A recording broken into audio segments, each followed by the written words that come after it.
Is Israel supporting the terrorism in Manipur? I see the flag of Kuki National Army and many soldiers in the IDF who were Kuki Jews made videos making derogatory remarks against the chief minister of Manipur and against the. Yeah,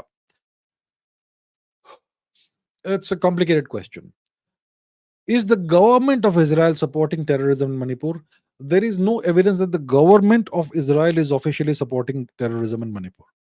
No evidence of that. Hmm? Uh, so there is absolute plausible deniability.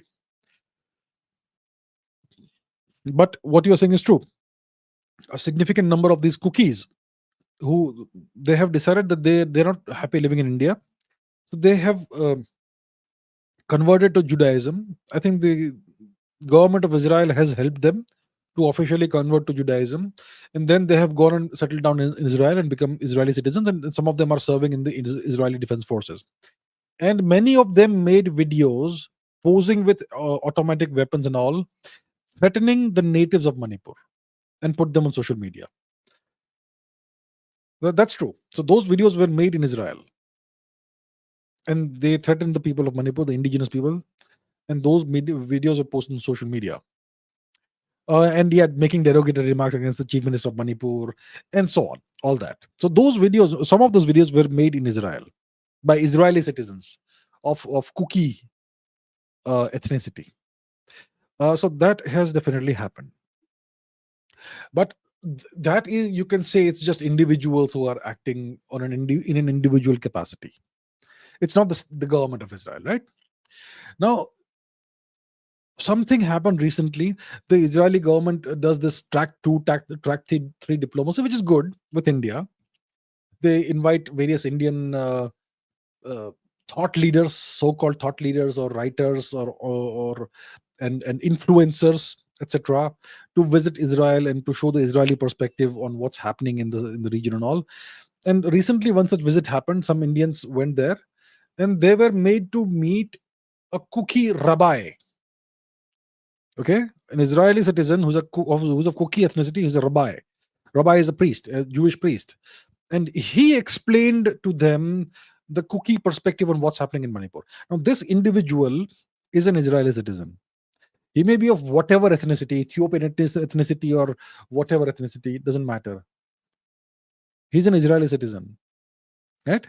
And he was made to explain the Kuki perspective of what's happening in Manipur by the government of Israel. Now, that raises a lot of questions. What business does the government of Israel have interfering in this extremely volatile situation in Manipur, in India? That raises questions. Because this was definitely done either directly or indirectly by the government of Israel. Right?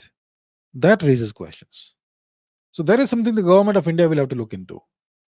I've always said that the relationship between India and Israel is complicated. Indians, like all Indians, Indians worship Israel. Full support SAR, right? And India and Israel are brothers and all that they believe. Are you people, what sort of delusions are you people living in? Those of you who do that. Indians put Israeli flags on their social media profiles. Are you people serious? The only flag on your profile should be your own flag, no other flag. What kind of a joke is this? It goes back to the thing, right? That there are no role models in India. And India itself doesn't behave like a nation that ought to be a role model to others. But Israel does. So Indians feel like, yeah, they admire Israel more than India, and they want to somehow support Israel. Because India doesn't take the hard decisions and do the hard things. Israel does. And Indians wish that India would do the same thing, would act in the same way. So that's why Indians feel this sort of connection with Israel for some kind. Culturally, we are so different. You cannot even begin to imagine how different we are culturally, India and Israel. So yeah, there you have it. So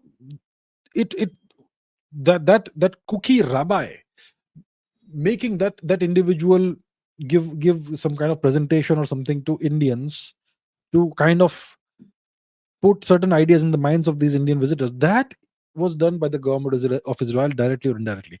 And that raises a lot of questions as to what the government of Israel is up to, and what business do they have interfering in the internal affairs of India.